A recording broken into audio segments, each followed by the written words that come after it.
Hey, this is Adam Beauchene, and you are listening to the Don't Go Out There Horror Podcast. We made you!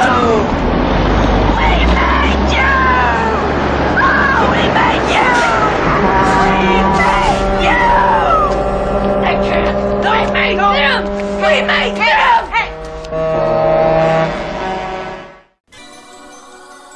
In a world where zombies, ghosts, serial killers, and vampires all exist, it's Nico, Brian, Mike, and Dustin, and they are all that stand between you and the films that could end the world. Welcome to the Don't Go Out There Horror Movie Podcast. Welcome back, everybody, to the Don't Go Out There Horror Movie Podcast. Just want to thank all of our fans and listeners. Really appreciate the support. You guys are awesome. Before we get into tonight's film review, just want to give a quick shout out to our website, don'tgoouthere.com. Everything about our podcast is on the website. All of our episodes and interviews, if you want to check those out. We've done some incredible interviews in the past. Go check them out there in a specific tab by themselves so you don't have to scroll through hundreds of episodes on Apple or Spotify, etc. We also have our store if you want to grab a shirt, a mouse pad, a hat, all that good stuff. We'd love to see your pictures, rep your favorite podcast. And Shan's Etsy page is also attached if you want to grab a tumbler.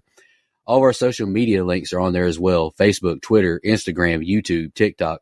Like us, subscribe us, follow us, all that good stuff. And the last thing I want to shout out on our website is our Patreon. We call it Blood Donors.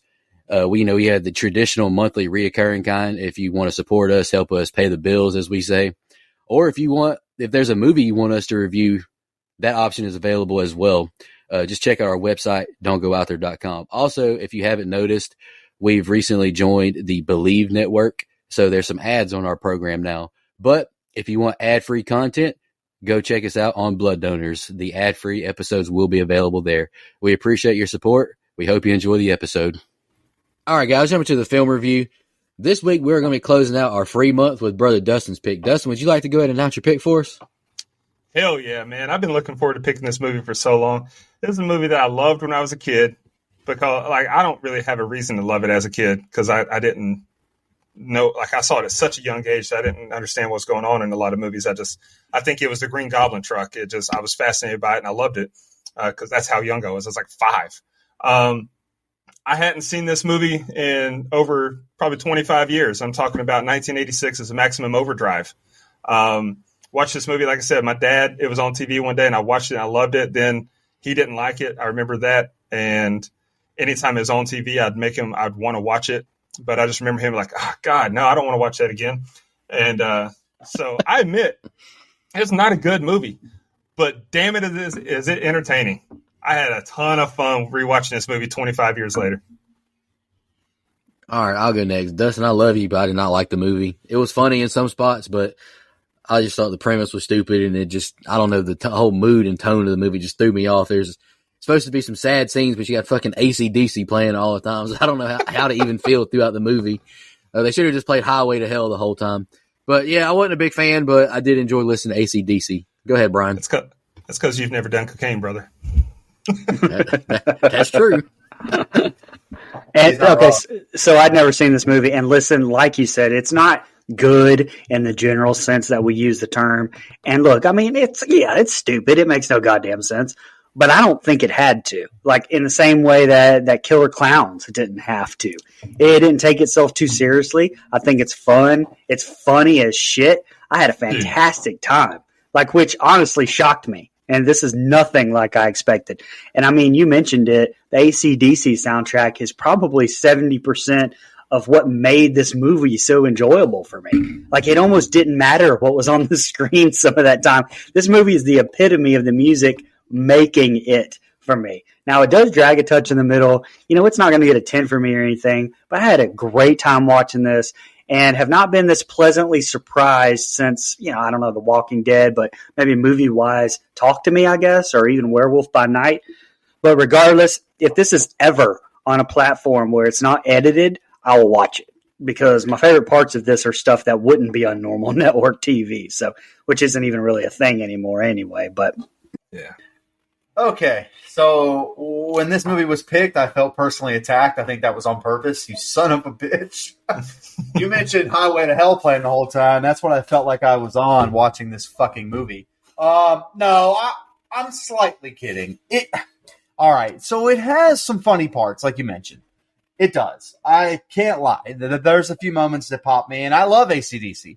I think even though they're overplayed, they're maybe one of the most underrated bands of all time. Because people think all their shit sounds the same, but that doesn't make it bad. It just makes it good. Like, I don't understand what the problem is there. I'm also going to strike you down for comparing this to Killer Clowns, because Killer Clowns is much better than this. Anyway, on to this movie. There's some good spots, man, but it just drags for me because of the premise. The haunted cars being done by aliens doesn't do anything for me. Trucks, whatever. The premise just isn't fun for me. Like, I don't have any fun with it. There's some funny parts, but it just drags on for me, man. I tried. I really did. Part of me really wanted to come into this review and just be like, you know what? I was wrong. Dustin was right. I'm a fucking idiot. But I can't go that far because about the last 30 minutes of the movie, I really wanted it to get over. So, yeah, I mean, I'm excited to talk about it, though, because I'm sure it's going to be a fun episode. You know, and I hate that you personally attacked me with this, Dustin, because I feel like we've been agreeing on movies a lot lately, man. Like, we haven't had a good disagreement on a movie in a while, man. I didn't attack you. I bought this movie on Steelbook, or the Steelbook version of this movie when it came out last year. I pre-ordered that shit. And so I've been wanting to pick this for a long time. Killer Clowns and this is the same shit. It's just stupid shit that's just funny as hell. Like, and Hey, it makes a lot of fun. yeah. It's the same thing. No doubt. Sometimes it hits for me and sometimes it doesn't. Also, I have a great feeling in the pit of my stomach. If I remember Christine correctly, I'm going to like this movie more. All right, anyway, go ahead. This movie's hilarious. So I'm doing the scene by scene tonight. You guys have any more opening thoughts before I jump into it? All right, let's do it. Lord, bear me strength.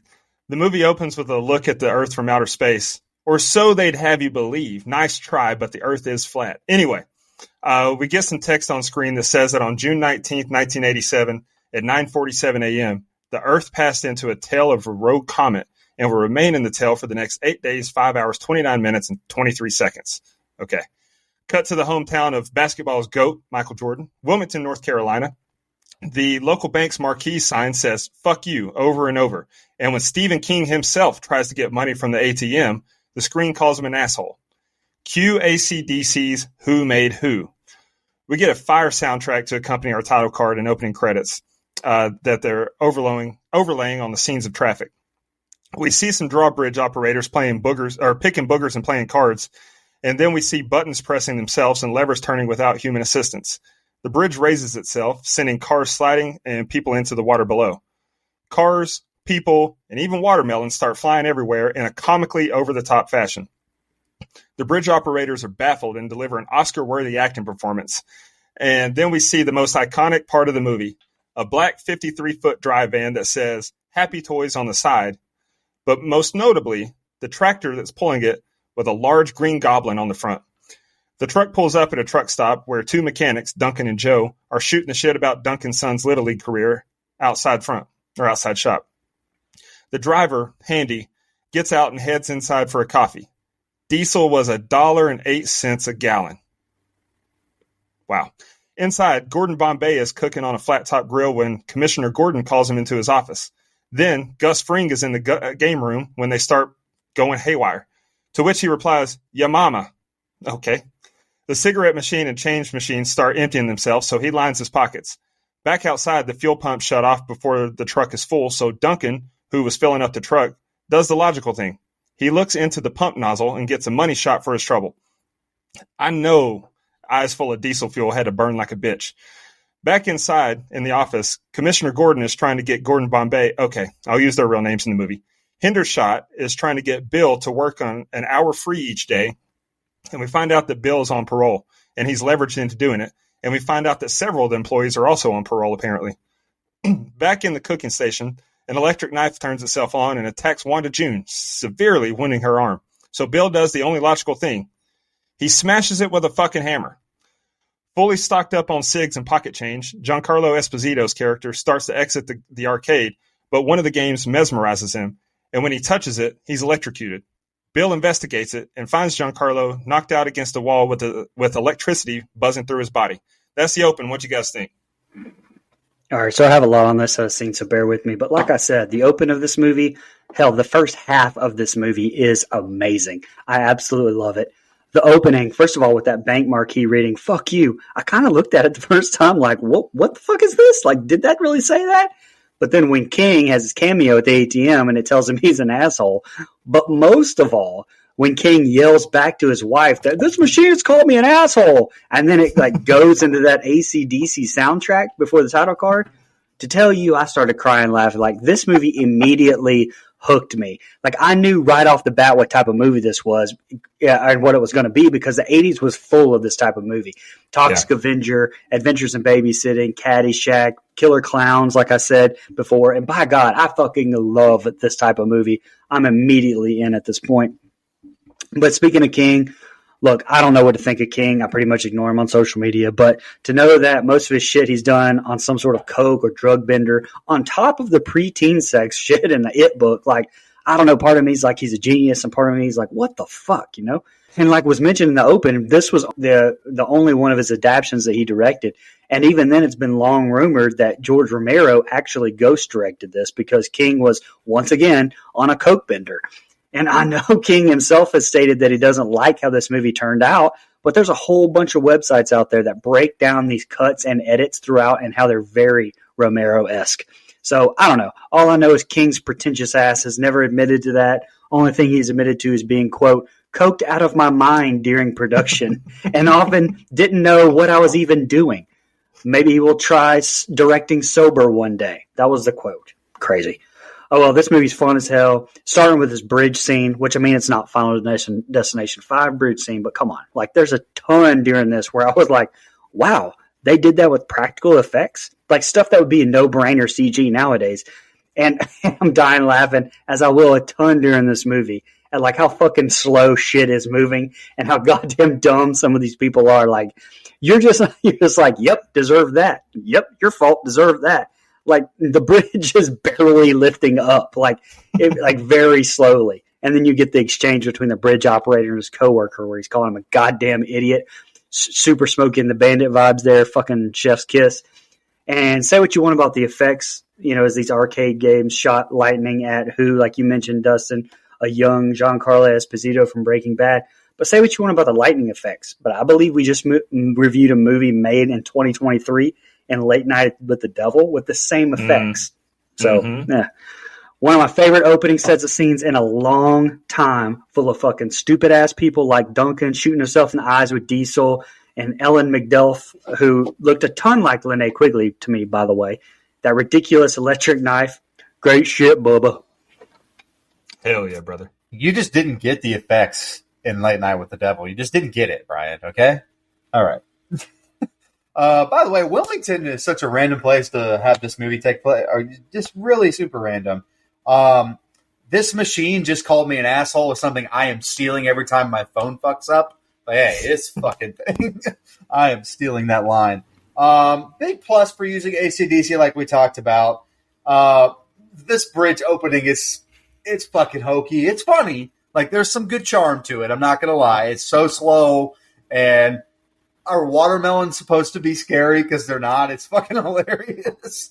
And I like some of the dialogue here. It's very 80s. Now, look, I don't have a lot of 80s nostalgia personally, but there's a few movies, and I know that me and Dustin agree in lockstep here. Ernest Goes to Camp is what I think of when I see a movie from this time period, and that's literally the kind of dumb characters this movie has, too, so I agree.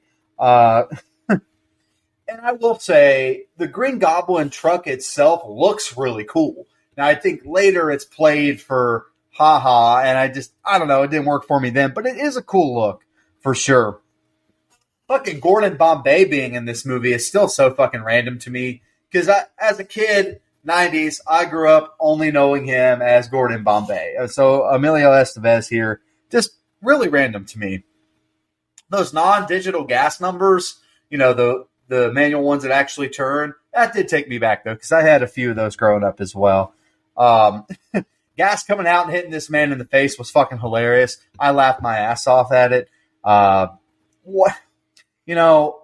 Almost every machine, once you know why, makes a lot more sense. But like every machine coming to life, just I don't know, man. And this fucking knife thing, this woman is an moron, okay? And I have a pretty big section on her later in the film where I kind of lay into her. No harm, no foul. She's just, oh, come on, we agreed not to do that. We agreed not to do that. Come on, man. Come on. Anyway, I will say, last thing, the scene in the game room is really fun. I actually think the lighting effects are fun. There's some 80s cheese, as we like to call it there, some camp that I think actually plays really well. So a little bit of a mixed bag for me here. All right. Like you all mentioned, the fuck you on the bank message board and the ATM calling Stephen King an asshole. I did think that was hilarious. And like both of y'all mentioned, AC/DC, what a great way to kick off a movie. But I don't know, y'all didn't mention anything, but I was disgusted by the guy flicking his boogers all over his card, buddy. Like, what the hell is wrong with that guy? Like, I thought that was disgusting. Random fact about myself, drawbridges are horrifying to think about in real life. The guy falling off the motorcycle and into the river below, it should have been a horrifying scene, but instead, I was crying laughing at it. It was funny to me. The goblin-looking truck, I thought it looked badass, but a nitpick, I refuse to believe it has no bug stains on it. Are you fucking kidding me? In North Carolina, there's bugs everywhere. You get out of here. No, they sprayed it with Pam. They sprayed it with Pam. Okay. I got you. I guess I'm in the minority here, but what the fuck is this fuel guy doing to this pump, and what is this loud score? I'm not sure which is worse. Like, this guy's an idiot. Like, he's looking right into it. He's like eye examining. Like, this guy's a fucking idiot. I got a chuckle out of the person's name on the time card being Gene Poole. I guess I might have been the only one who noticed that, but I thought it was funny. And I'll just say that this was just an interesting open to me. I'll just leave it at that. Go ahead, Dustin. We're off to a hell of a start here. We cut to a baseball field where some little leaguers are living the dream. Playing baseball in jeans. Okay. A coach tries to get a soda from a vending machine, and a soda can fires from the dispenser and nails him in the nuts. When I tell you I horse laughed.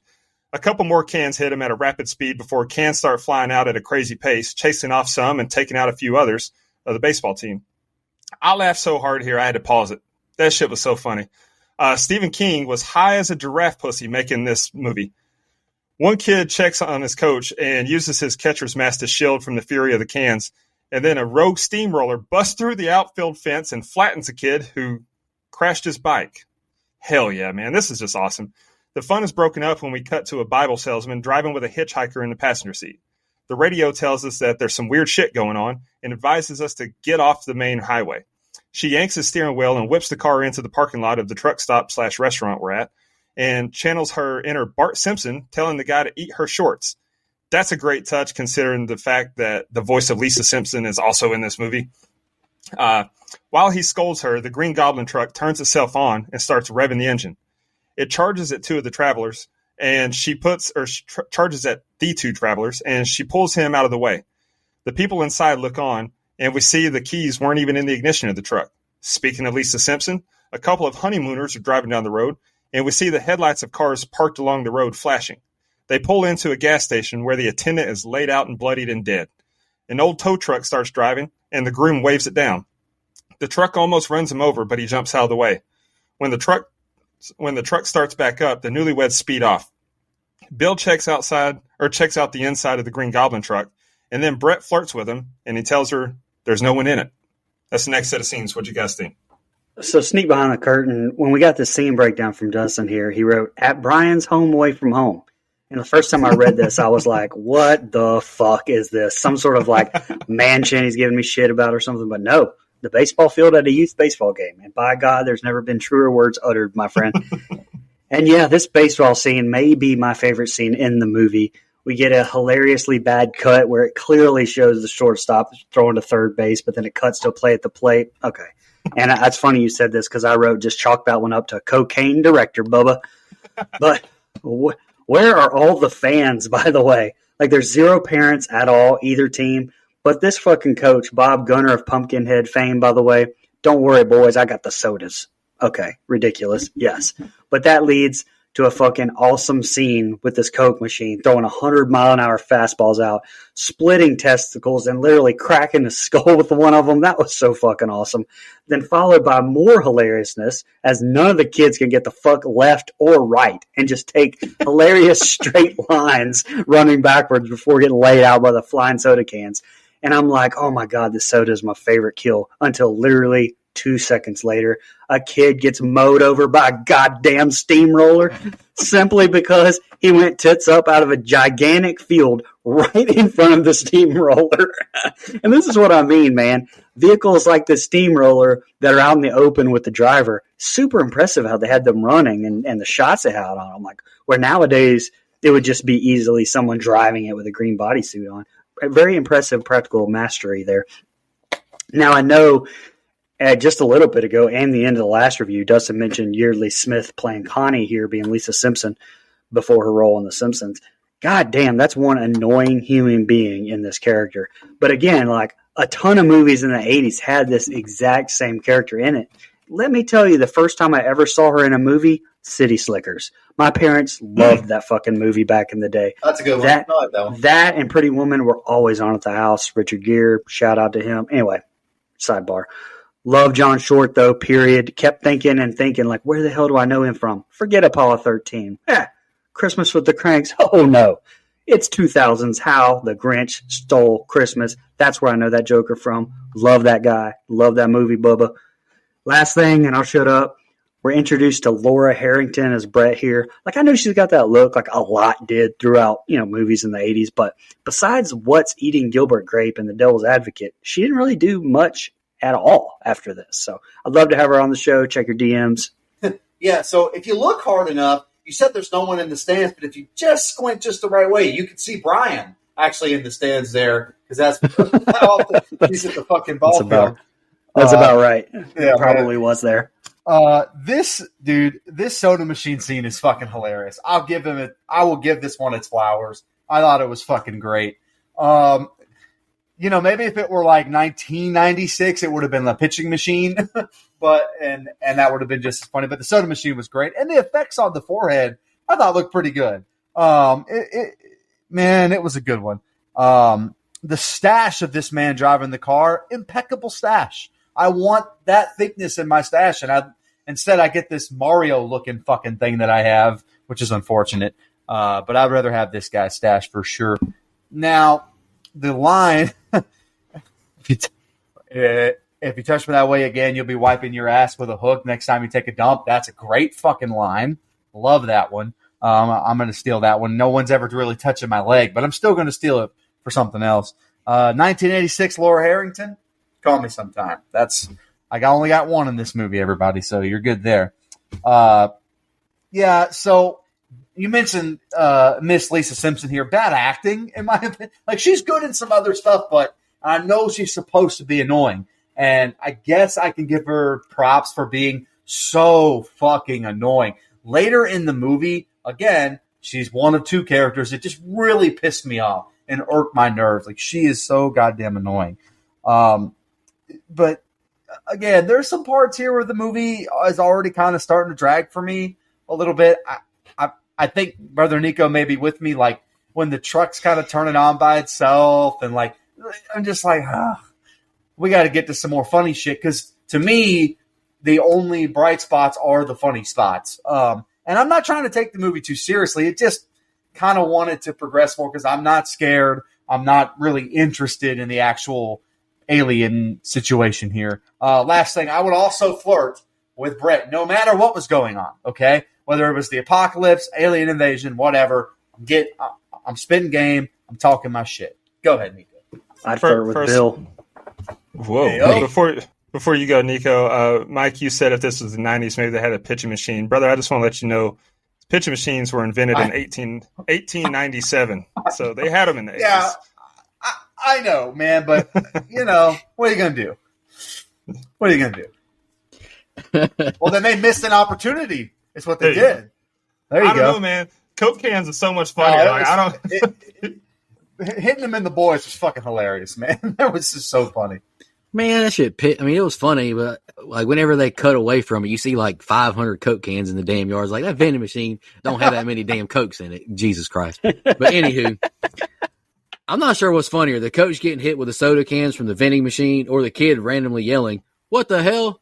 I thought the "what the hell" was so funny. This coach has a giant wound crater in his head, and of course the dumbass kid asks, "Coach, you okay?" Fucking kids, man. Then this kid gets run over by the steamroller. He had zero will to live. How pathetic of this young man. You pissed me off too. This lady better relax telling the salesman to eat my shorts, because I definitely think this guy will eat your shorts, lady.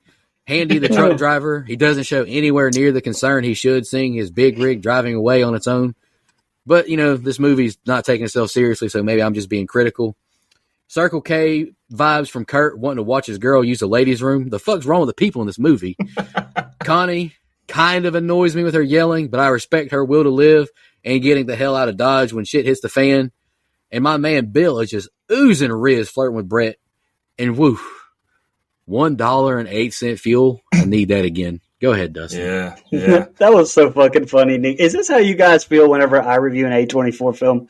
Because that shit was, Nico was on fire right there, and I'm dying laughing at some of the shit he was saying. Dude, that's the reason.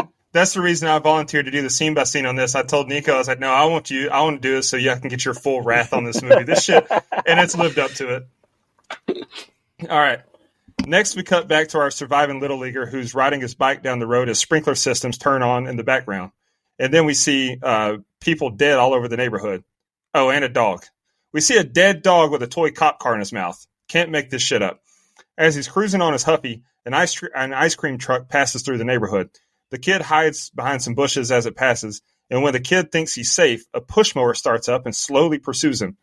Back at the truck stop, Duncan, the mechanic who was bukkakied by diesel fuel, is telling Joe that he's got to get to his boy, and we see that his eyes are shot, but he's determined. Hendershot doesn't care about his eyes or his son, though. Did he just say bukkakied? He did give him a gas ball. I mean, is that not what happened? That's what happened. Anyway, Bukkake. Hendershot doesn't care about his eyes or his son, though. He wants him to punch out before he leaves. Well, it doesn't matter in the end because Duncan does his best Gage impression and gets plowed by a semi. Great blood splatter. The rest of the crew runs inside, and the runaway truck smashes into Bible salesman's brand new car. The man hurls hilarious insults at the truck, and then the Green Goblin truck starts up and starts chasing the man. In reverse. The truck rams the man, sending him through a fence into the creek. This movie fucks. After the carnage, the trucks park and turn off like nothing happened. Inside, Hendershot is trying to use a CB radio to call for help, but to no avail. The bravest person in the movie is Brett, who changes clothes in the restroom and is standing barefoot in the toilet area of a truck stop. Nasty. I needed a shower just watching that.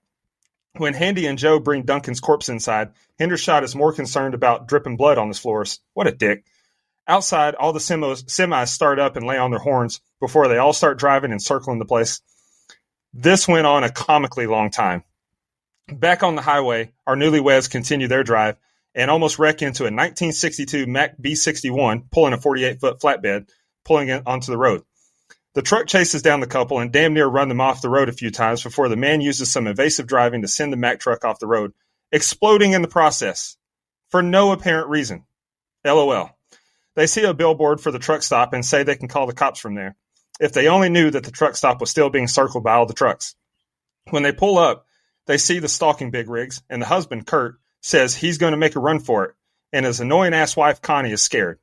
Just before he can get through the gap, a truck hits their car and flips him. Bill and Brett help them out of the car, and for no fucking reason whatsoever, Hendershot has a fucking rocket launcher all of a sudden and takes out one of the semis. God damn, this rules. He takes out another truck, and the whole crew heads back inside. What'd you guys think? This movie and this review fucks. This is great so far. Another one of my favorite set of scenes with Deke riding his bike through the neighborhood with all the sprinklers going off around him as we pan through the carnage with the man on the radio talking about what's going on everywhere. Bravo to George Romero. Stephen King on some of these shots. That, coupled with the soundtrack, absolutely perfect. Like, there's a particular shot here where it shows Deke looking up at the half-naked woman hanging out of her window dead. Then suddenly we're in the room with her, looking over her shoulder through the window with Deke riding away on his bike. Absolutely beautiful shot there. How did he hide from the ice cream truck, though? Weird. Great shot of no one driving that thing, too, by the way. But the lawnmower saw him, didn't it? Like, it went after him, so he didn't tell the ice cream truck. Come on. Major plot hole. This movie makes too much sense to go so far. So we can't be having plot holes like this. But we go into one of the funniest goddamn kills of the movie, and Duncan, bro, sees the truck, screams with like 20 yards left until it's even close to him. I'm crying. It's Austin Powers Steamroller. And then the Bible salesman sees his truck getting hit and says, "Son of a bitch, get out of the way, my bitch." Oh, and then again, runs straight from the truck, backing up instead of literally moving left or right, and gets hit by the trailer. I'm dying at this point.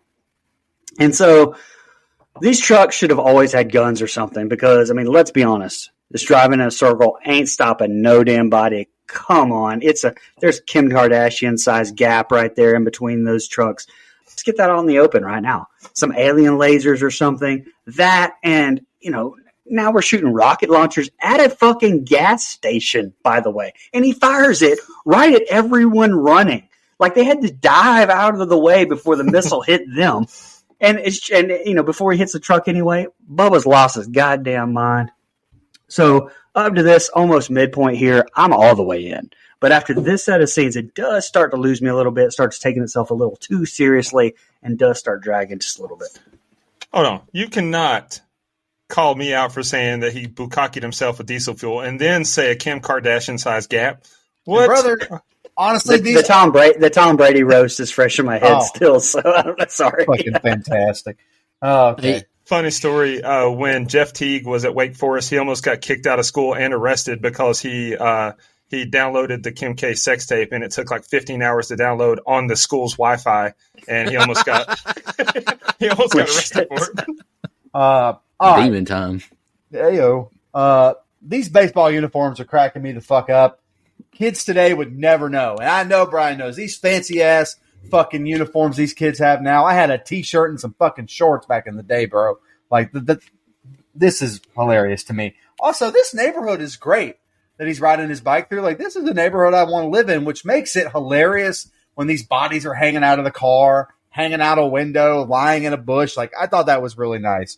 A really nice touch. So was the bloody mower. I thought that was pretty cool as well.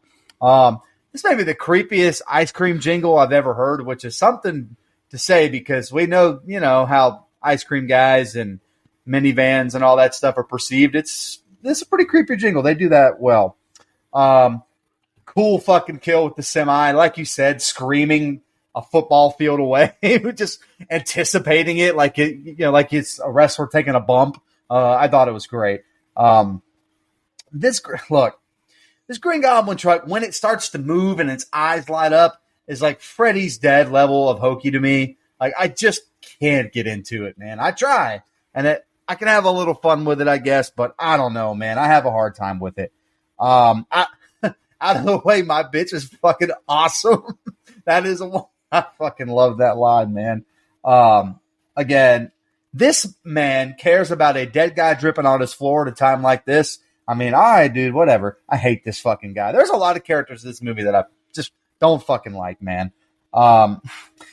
Again, I'm sorry, and I know Dustin can relate, but with this new job I have, these trucks driving themselves around is fucking hilarious, considering they could probably do a better job than some of the people that actually do. Anyway, side note, Greensboro and Charlotte are great cities. I would move there as well.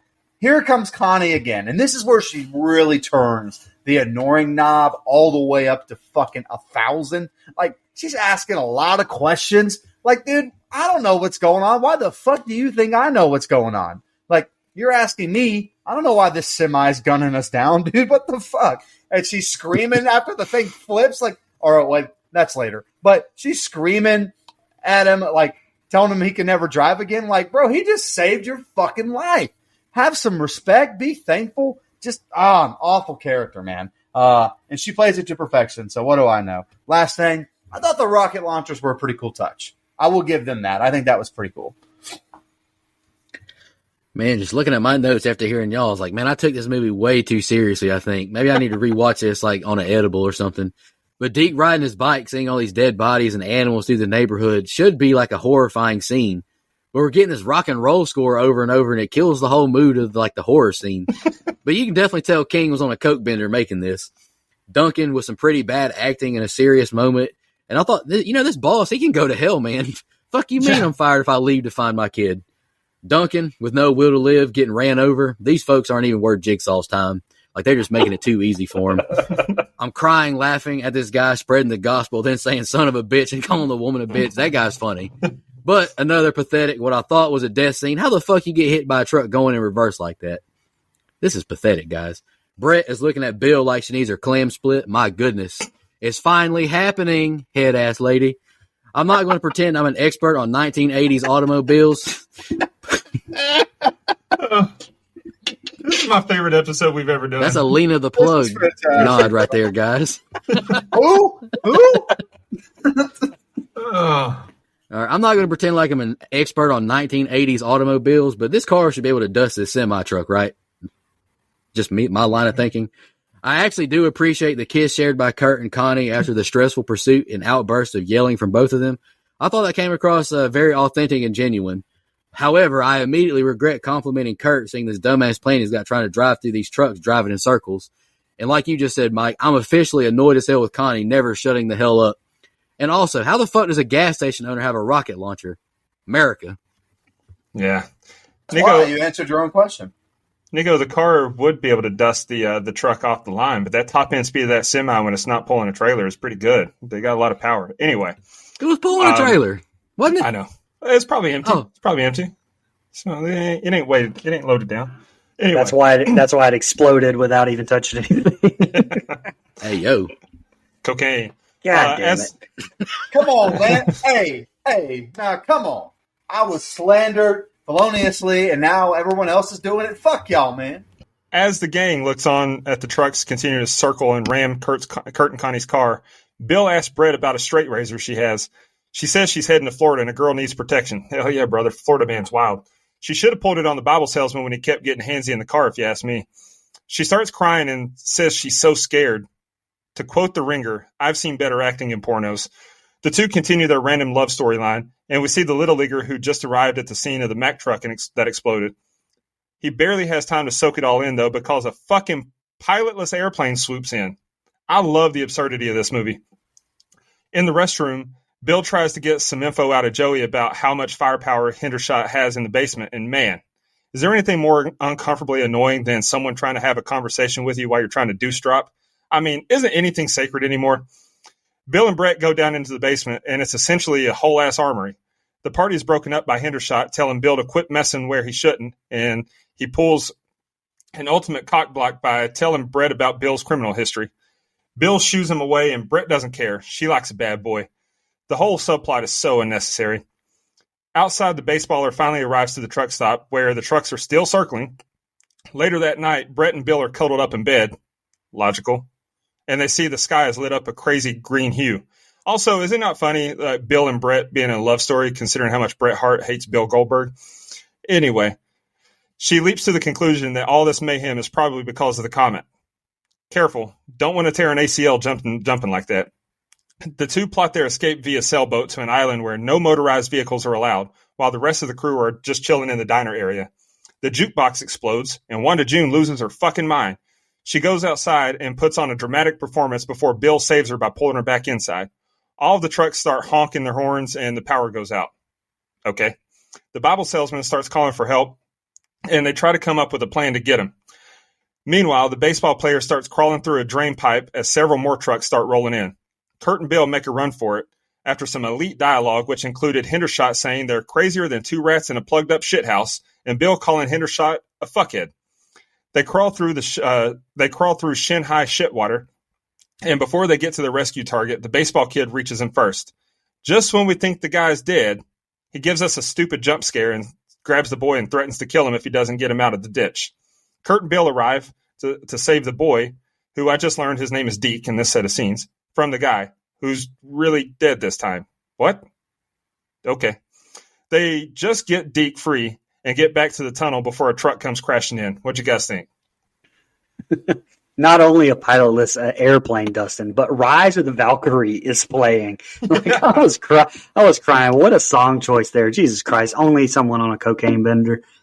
And this convo with Bill and Joey, while Joey is taking a shit, had me rolling as well. Like Bill's trying to talk. All you hear is Joey's farting.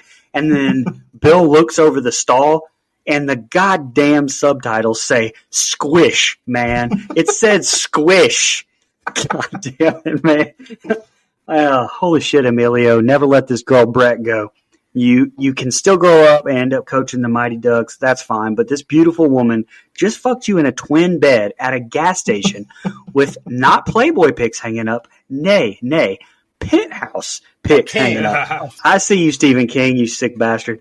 I mean, there was full frontal spreads going on that wall. But then this girl says, you fuck like a hero, and also calls you a genius for the most basic ass idea. Keep this girl, man. You better wife her ass up now. I'll say a queen, bro. Wanda June freaking the fucked out saying, we made you. That performance had me dying. But it was also at this point where I was like, why the fuck don't these trucks just bust through there and mow them down? Like, I'm glad they explained that later. It's a dumb explanation, but hey, Bart Simpson, at least you tried cake there. Another decent set of scenes here. I even thought this, so I wrote it down. So here's some insight into my thoughts. I said, don't look now, but I actually give a shit and invested in these guys running to the bathroom to the sewer. I don't know why. But also, how are they completely bone dry when they come back? I don't know. Crazy as a couple of rats in a plugged up shithouse. That's why. It had me cracking up. His response, like you said, you, sir, are one of the biggest fuckheads I've ever met in my life. That was amazing.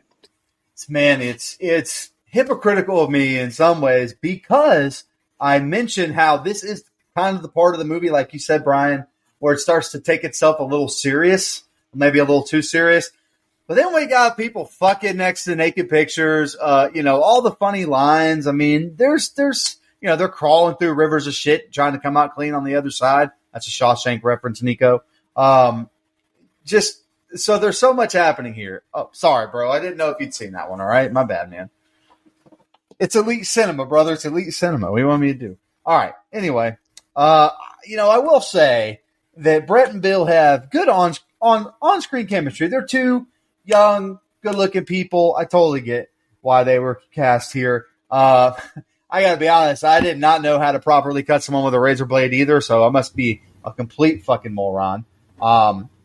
And again, here is Buddy thinking that shit like being on parole will matter in this alien invasion world timeline. Like, who gives a fuck, bro? I will knock your ass out, and I would have if I were Bill, personally. Again, even as a kid, I'm not crawling through the river of shit there, man. The sewer, the grate can stay on. I'm not doing that. You can't. It's just not going to happen. But I was so proud of Emilio Estevez here. That is some quick fucking. The world may be coming to an end thanks to the hands of the trucks, and now we're fucking in a twin bed at a gas station, and it's awesome. And I'm proud of him. And what a queen! Like you mentioned, hyping him up after the performance, calling him a fucking hero. Let's go, man. That is what we're looking for. Side note: I miss a good old school jukebox, man. Miss a good old school jukebox. I love seeing that. The world going tits up. Awesome line. I'm going to steal that line as well. I mentioned it earlier, but this waitress is a fucking idiot, man. Like, she's so dumb to me. And then this whole "we made you" thing, that's like, outside of being cut by that knife, it's like the only line she says the last 35 minutes of the movie is that. Just, "we made you," man. Shut the fuck up. Like the big fuckhead line, that was good. And then maybe the best AC/DC drop of the film here, for those about to rock, elite fucking song. I think it really does actually work for this scene, but I'm not Andy Dufresne in this shit. I'm not doing it. I would really have to want to have that will to live, and I'm not so sure that I do. I do feel bad for the character of Deke, though. Like you mentioned a little bit in your open there, Nico, where there's some like sad, serious stuff happening here that I'm having a really hard time taking serious. So I don't know. There's just that back and forth pull and tug. Ayo. Anyway, go ahead. No, I'm with you. And I literally start my first notes off with that. Brett expressing fear to Billy, and instead of it being a sincere moment, more rock and roll music playing. The tone of this movie is fucked up as a soup sandwich. And like Brian mentioned, now we get an adventurous score, Ride of the Valkyries, as his plane flies over deep. I wrote, this is supposed to be a horror movie, right? But then I got to remind myself, Stephen King was on that coke, so completely irrelevant to the film, but I hate when urinals have no privacy around them. Can I keep my little pecker to myself, please? Thank you. Hey, yo, Bill. My man goes on like from one extreme to the other in this next set of scenes. The fuck you peeping on another man boo-boo for? But then immediately he's seen beating some cheeks amongst technological warfare. My man is the Riz God.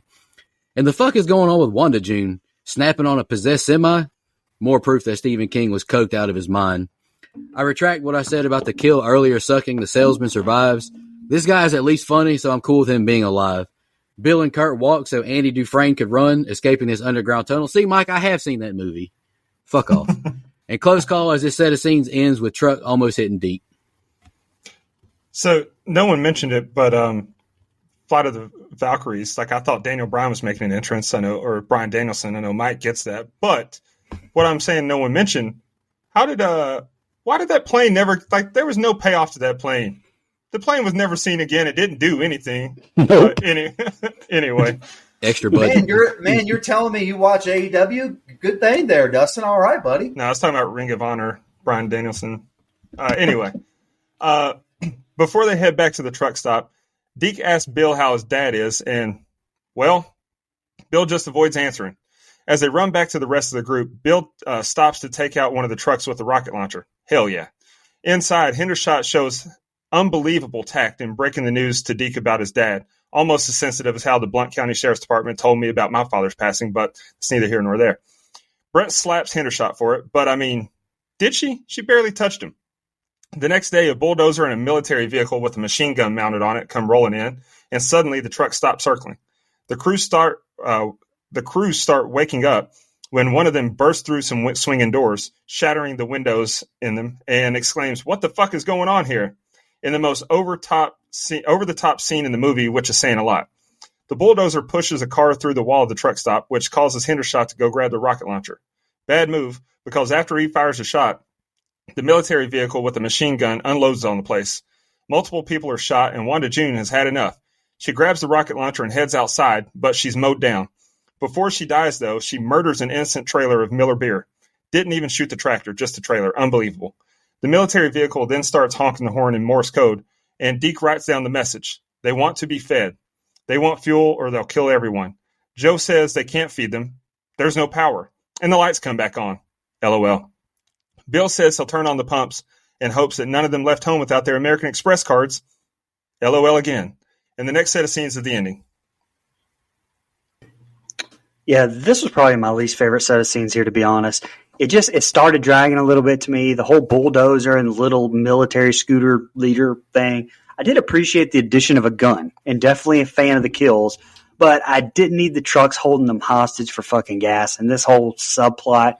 We could have just had some more running them over and these idiots dying in different stupid ass ways and called it a day. I didn't really need this set of scenes, to be honest.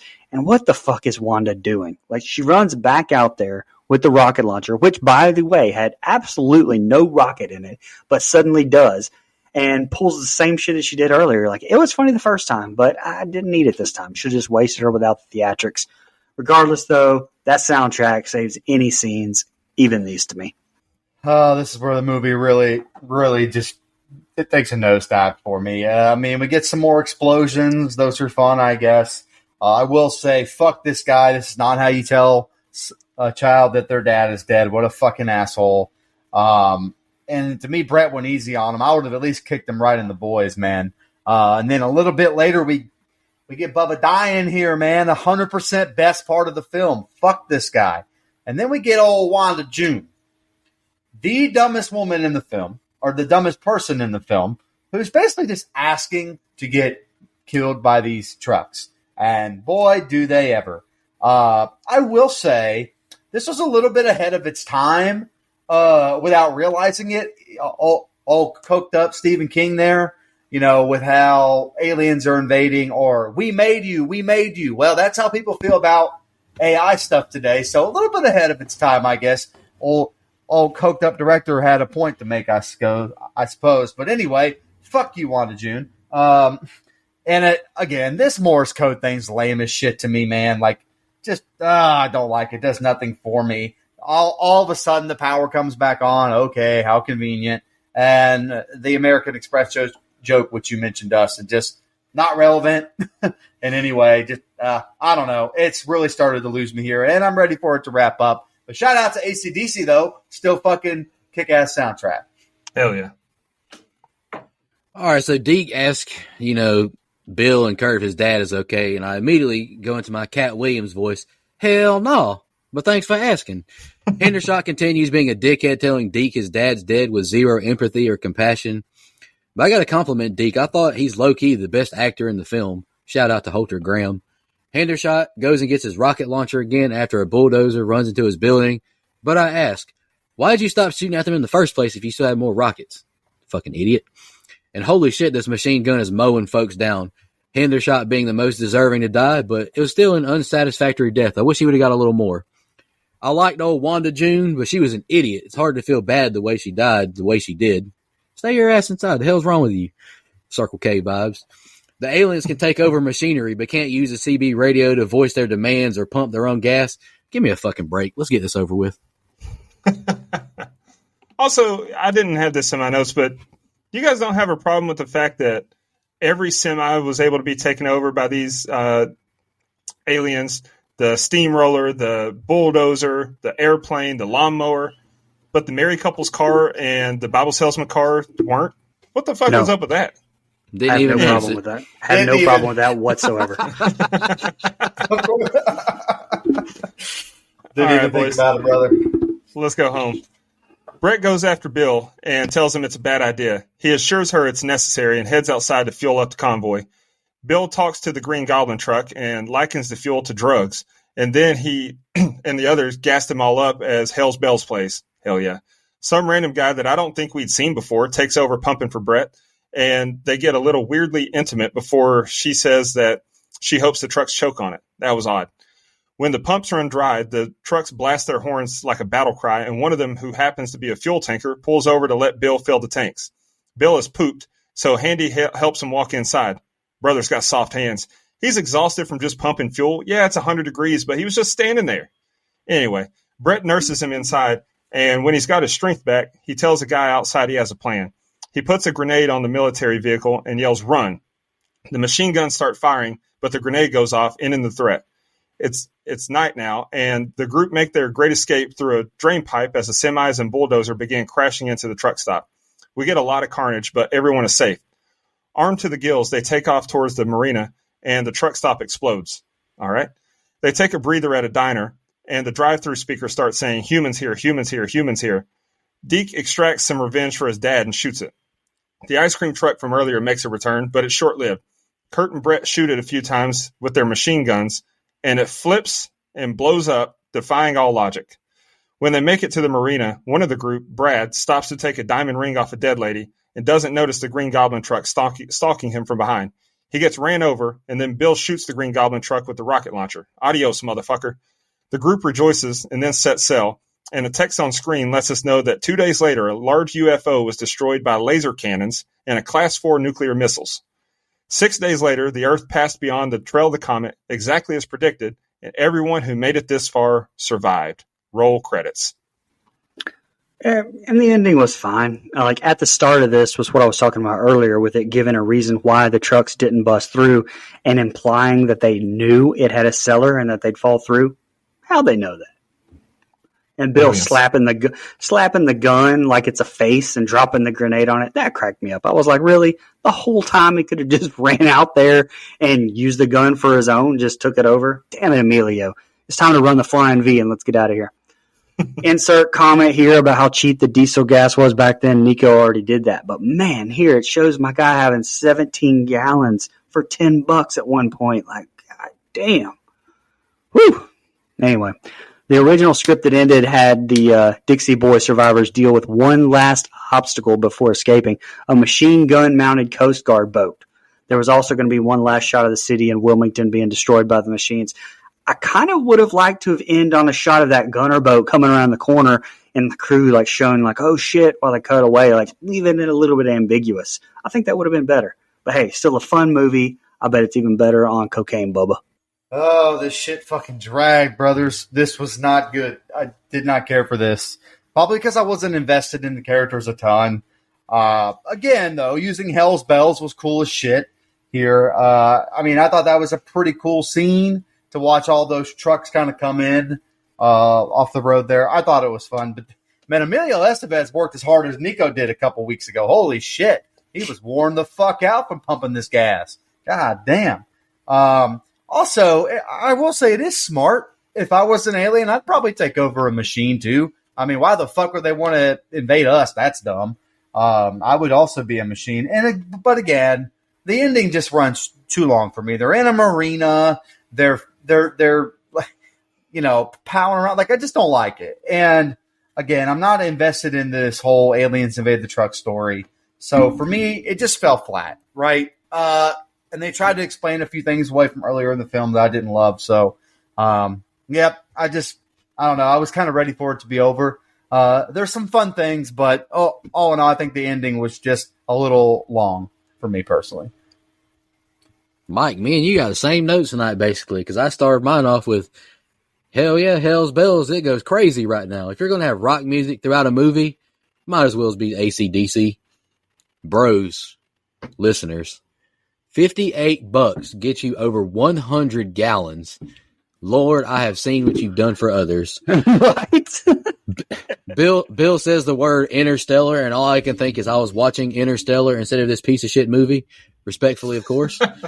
The goblin truck pursuing after the survivors at the end is cool, but honestly, like you've said, Mike, I've checked out, and I'm just ready for this to be over with. And shout out to the Russians, I'm just kidding, for destroying the UFO, and thank goodness this movie is over. Great soundtrack as You Shook Me All Night Long plays and the credits roll. That's all I got. That's all I got.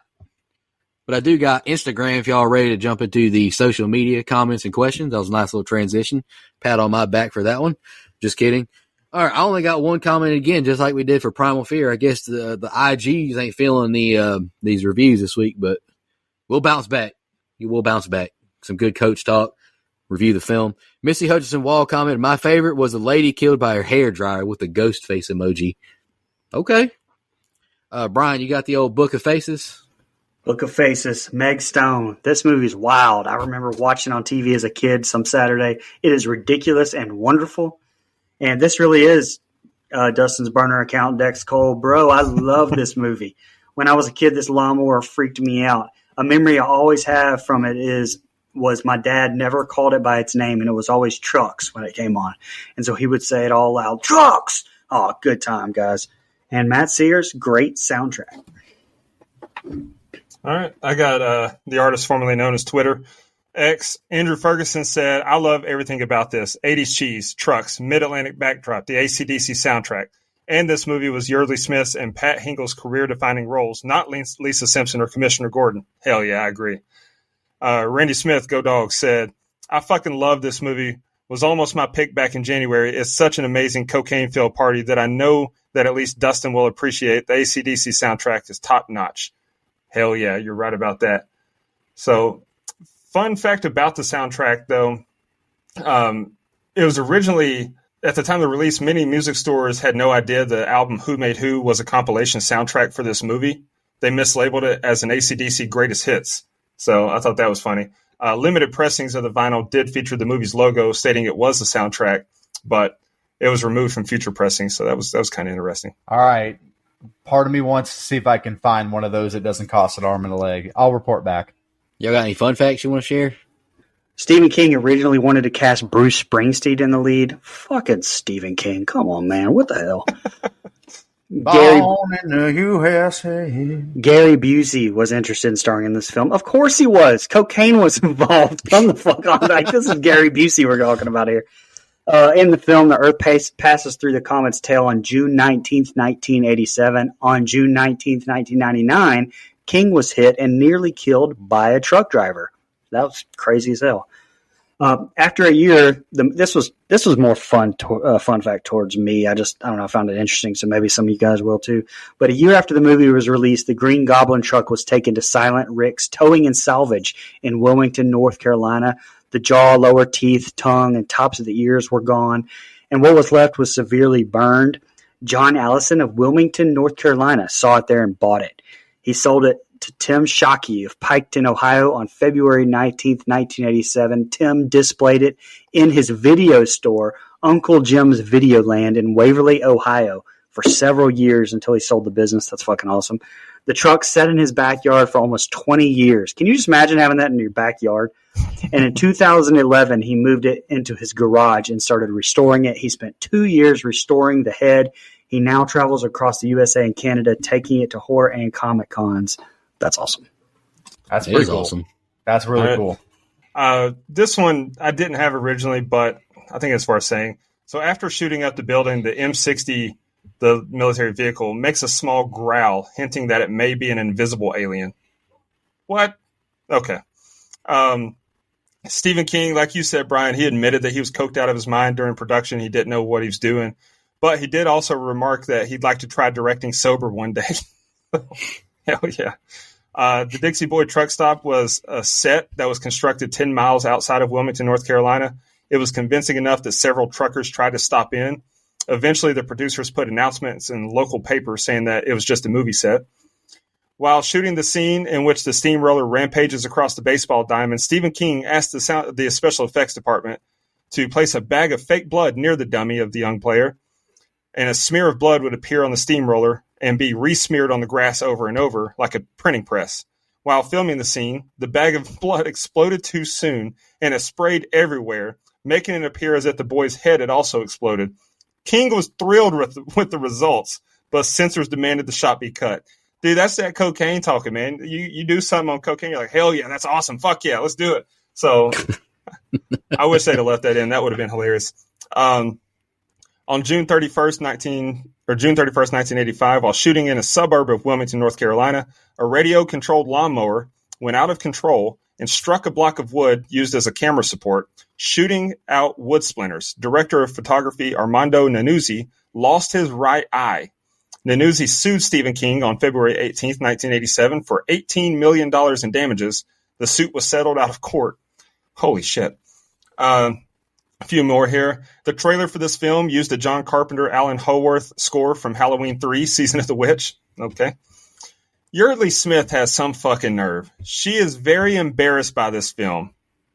Which is funny, though, also because in Season 10 of The Simpsons, there's an episode called Maximum Overdrive, where Homer Simpson is a truck driver.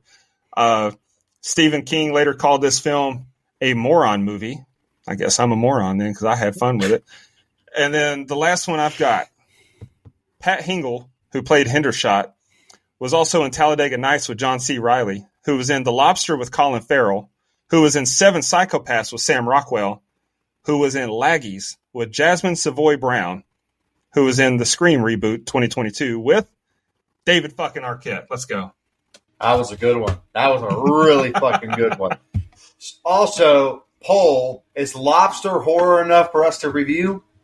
Ooh, I fucking love that movie. It's so weird. Me too. I'm picking it if it's horror enough. I feel like it is.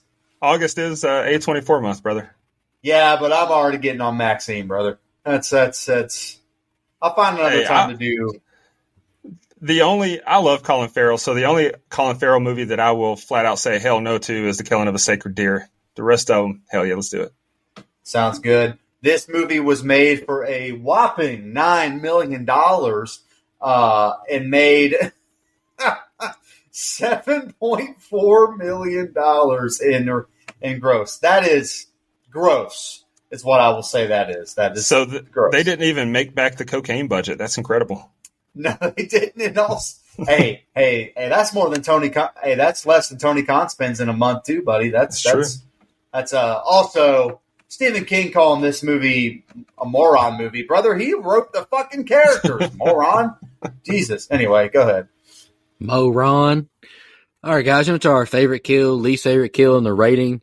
I'll just go ahead and go first. Favorite kill, I got a tie. It's between the kid run over by the steamroller and the coach mollywhopped by soda cans. Hell yeah, I had go times with both of them. Coach didn't deserve it. The kid did because he had zero will to live. Worst kill, Hendershot. The guy was a huge dick and deserved a way worse death than he got. It's kind of like Burke in Aliens. Burke got away with it. He should have got way worse. I think if you've listened to this review, I've kind of made myself clear. I'm not the biggest fan of this one. Outside of a few funny moments, I don't really enjoy watching it. I do enjoy the soundtrack. I'm going to give this movie 0.5 higher than Cloverfield. I'm going to give it a 3. Hell yeah. Let me go ahead and knock mine out then. When you said I'm going to give this movie 0.5 higher, I didn't know the word higher was coming next. I thought you were about to say you were going to give it a 0.5, and I was about to come through the screen. But favorite kill, got to be the Little League coach. He took a soda can to the dick and then a few more, and that machine was hurling cans at a speed that makes Randy Johnson's fastball look like soft toss. I loved it. Least favorite kill, I don't know. I mean, yeah, I guess Hendershot. I just put any of the people who died by gunfire from the military vehicle because they all, it's like, what are we doing here? Rating, final thoughts. Look, it's so bad it's kind of good, man. I had a fun time, a ton of fun watching this movie some 25 years after I last saw it. It's very clear Stephen King was coked up while directing. It makes even the worst idea seem good. I know he was directing this like, fuck yeah, this is cinema. And then with every absurd thing that happened, he was slapping high fives and saying how awesome it was, remarking it out loud. I get it. It's by no means cinema, but I enjoy this movie, and the runtime is excellent for a bad movie, so I gave it a 6. All right. My favorite kill is actually the same here as Nico, and it is the baseball can kill, the coach. Also, just hilarious, fucking hilarious. And look, normally when I see someone getting hit in the boys on screen, I kind of don't love that, but it was too fucking funny. The whole thing was great. My least favorite kill is any of the gun kills because there's actually some really cool creative kills in the movie. I mean, it's a movie about trucks that are invaded by aliens. Like there's room for great kills. Look, and like you mentioned, Dustin, that's a binged out Stephen King writing these kills. So that's awesome. Anyway, I've kind of made my thoughts known, so I won't hold you too much longer, but not for me. Some funny parts, enjoyable, I guess. I mean, I like this more than like a Thanksgiving, but you're also taking it from someone that rated Winnie the Pooh, Blood and Honey a fucking 7. So, what the fuck does my opinion really mean anyway? So with that being said, I gave this movie 0.5 less than Halloween Ends. 4.5. Jesus Christ. All right. My favorite kill, Steamrolled Kid, for sure. Loved it. Least favorite kill, probably Deke's dad. What was his name? Duncan? What a dumbass. Best soundtrack to any movie of all time, right there with Lost Boys, Ghostbusters 2 for me. Batman I'm 89. I'm at horror movies, but okay. Absolutely. Interstellar. It's not even a horror movie, man. What is wrong with you? God damn. This one may just go ahead and take the cake. So that is going to, of course, up this score by an insane amount of points. And like I said in my open, I love the 80s-ness, new word, trademark, copyright, trademark of this movie. Like, it was fun as shit. And had it not had that lull in the middle, it would be super damn high. And listen, there are some movies like Gremlins or some other movies like I've mentioned where if you didn't grow up in the 80s, you can still watch and go, yeah, I can see how that's become a cult classic. This is one of those movies, in my opinion, that has done that. And so, yeah, I'm going to give this one the same rating I gave Gremlins. Highest on the show, Bubba, 7.5 from me. Hell yeah. That takes our composite score to 5.25. IMDb has it at 5.4, so we're right there in line. But Rotten Tomatoes, the fuck are we doing? 14% certified rotten? Come on. Why is that funny? I don't know. Yeah, That's funny it is, as buddy. shit. Hey, the number 34 seems to be very popular today. Anyway. I think it was just the way he said certified rotten. I don't know. Goddamn right it is, rotten. Bro was ticked off. I mean, I feel personally attacked. I'm offended. I felt personally attacked by you picking this movie, but here we are. I'll fucking do it again. Yeah, you will, asshole. All right, guys. I got any final thoughts? We just shouted our blood donors. Nope. All right, cool. We really appreciate our blood donors. I really do take a big burden off of us. Let's give y'all a shout out. Anita Russell, final girl donor, Primal Fear. That's our next review. Really excited to review that one. Camper Level reoccurring, Nina, Michelle Mirza, the Horror Movie Crew podcast, Alex Seligson, and Michael Evans. Camp Counselor reoccurring, Edwin Hernandez Gunn, Joe Swinford, Shan, Adrian Aiello, Brian Samick, Andrew Ferguson, Matt Strickland, Brooke Maley, Thorne David Phillips, Heather Superdoc, Jennifer Davis from the Too Close to Home podcast, Dana Tucker, and Cole McAlexander. We really appreciate y'all. Y'all really do help us out a lot, and it does mean a lot to us. We tweeted the other day, posted whatever the fuck you do on X now. We were going to do a giveaway once we hit 800 followers. We did. We didn't forget. We're brainstorming. We're going to figure out something, and then we will do that giveaway. Guys, any final thoughts on Maximum Overdrive? Anyway, we appreciate y'all listening, and check us out on X for that giveaway if you want any free shit. If not, fuck off and don't do it. All right, appreciate it. Just want to remind everybody,